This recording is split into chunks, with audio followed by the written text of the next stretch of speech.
Canada's sprinters shocked the world. Silver medal at Tokyo 100-meter relay in epic rain showdown. In the grand theaters of world athletics, Canada was rarely the headline in sprint relays. They were respected, yes, but never feared in the same way as the sprint giants, Jamaica, the USA, Great Britain.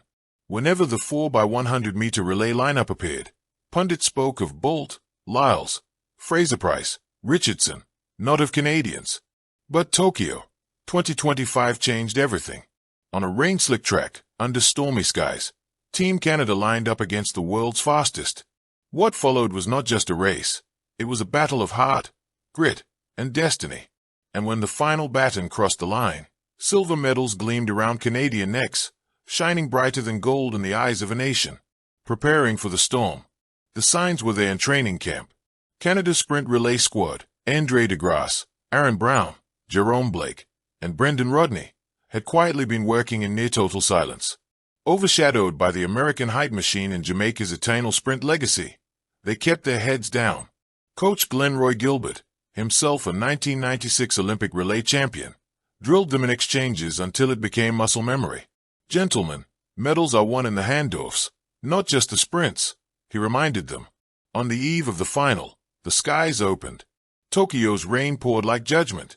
While others complained, Gilbert smiled. "Rain doesn't scare bulldogs," he told the team, invoking the same fighting spirit that had defined his own career. "Rain reveals who wants it most." The lineup of legends. The final 4x100-meter relay was stacked with firepower.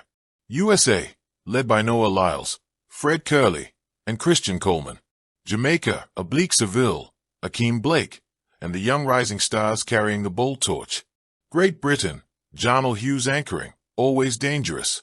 Netherlands, surprising contenders with consistency.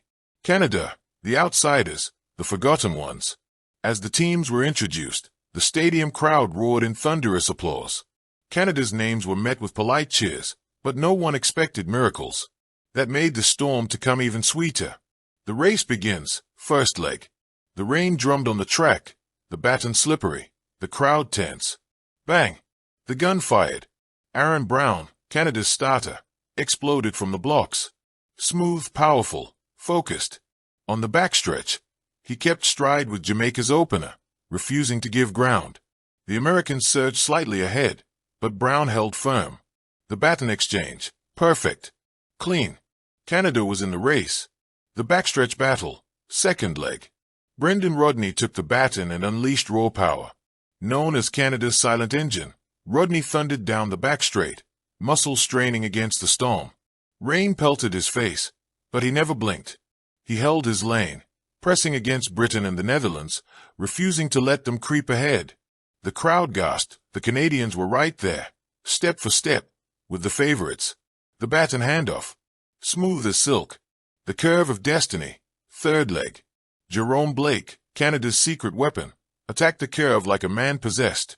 His stride cut sharp into the bend, pushing hard against Jamaica's Seville and Britain's Hughes. The stadium erupted. Canada was not fading. They were in medal contention. Blake leaned into the curve, baton steady, handoff ready. As he stretched forward to DeGrasse, time slowed. The exchange was flawless. Now it was in the hands of Canada's greatest sprinter. Andre DeGrasse versus the world. The rain hammered harder. The crowd roared louder. The last 100m, the anchor leg, was set for a showdown. Andre DeGrasse, the calm warrior, grabbed the baton. Ahead of him, Noah Lyles blazed for the USA. To his left, Jamaica surged. To his right, Great Britain pushed.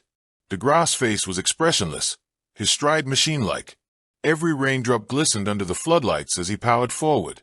Lyles pulled clear for gold, but the battle for silver raged.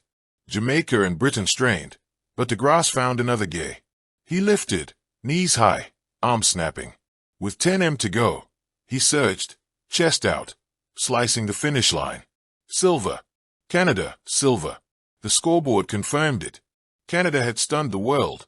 Pandemonium in the rain. The Canadian sprinters collapsed onto the wet track, shouting, hugging, their bodies trembling from adrenaline and cold. DeGrasse lifted his arms to the heavens, rain mixing with tears. Blake screamed, pounding his chest. Brown and Rodney backed, soaking in the moment. The crowd gave them a standing ovation. For once, it wasn't just the US and Jamaica commanding the spotlight. Canada had earned their place. The interviews. The microphones rushed in, cameras flashing. Andre DeGrasse, we knew nobody believed in us. But we believed in each other. Rain or shine, we came to fight. Jerome Blake, that curve was mine. I wasn't letting anyone take it. We're Bulldogs too, don't forget it. Aaron Brown, we worked. We drilled. We trusted. That's how you shock the world. Coach Gilbert, this is history. They ran with heart. They ran with courage. Tonight, Canada barked back. Global reaction. Headlines blazed across the world. Canada stuns world in relay rainstorm. Toronto Star. DeGrasse delivers silver in Tokyo Thriller. BBC. USA wins gold, but Canada steals hearts. ESPN. Social media erupted. Canadian fans fill timelines with maple leaf emojis, maple leaf, and bulldog faces, dog face. Young athletes posted videos of themselves sprinting in the rain, inspired by the Silver Heroes. Back home. In Toronto, Vancouver, Montreal, and small towns across the nation, watch parties turned into celebrations. Families screamed at TV screens. Kids ran barefoot outside in the rain, pretending to hand off batons. For a country long used to hockey glory, the sprinters gave them a new pride, track glory. Beyond the silver, this was more than a medal. For Aaron Brown, it was redemption after years of nemesis. For Brendan Rodney, it was validation after being overlooked. For Jerome Blake, it was proof that persistence pays. And for Andre DeGrasse, it was another jewel in a career of quiet excellence. But together, it was something bigger, a statement. Canada belonged in the conversation of sprinting giants. Epilogue, the rain that crowned them. Tokyo's rain will be remembered not as a curse, but as a blessing. It washed away doubt. It revealed courage. It crowned underdogs. On that stormy night, with the world watching, Canada's sprinters shocked the world. They didn't just run. They fought. They believed. They endured. And as silver medals glistened on their chests, they proved that sometimes, in the hardest storms, underdogs shine brightest. Medal Madness Unleashed. Thank you for watching. Please don't forget to hit the subscribe button, like and share. Till next time.